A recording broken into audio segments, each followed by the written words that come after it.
In today's video, I am going to teach you how to use Zoho CRM for deleting the existing emails of user. To begin, open your web browser and go to Zoho CRM. Sign into your account if you are not already logged in. Once you are in the CRM, you will want to locate the contact whose email entry you need to remove.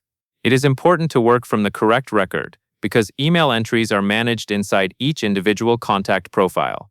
Next, open the specific contact record. You can do this by navigating to your Contacts module and selecting the correct person from the list, or by using the search at the top to find the contact quickly.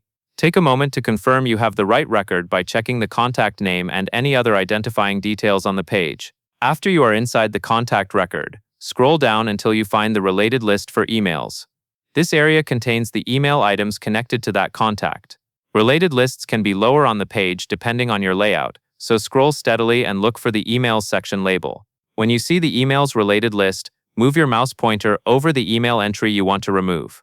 Hovering over the row helps reveal the selection controls and makes it easier to choose the correct item. Be careful here, especially if the contact has multiple email entries that look similar. Now click the checkbox on the left side of the email row. This selects the email entry you intend to delete. Before you proceed, double-check that the checkbox is on the correct line, because deletion will be permanent. With the email entry selected, click the three-dot menu on the left side within the lead name area. This menu contains additional actions for the selected item. Choose the delete option from that menu.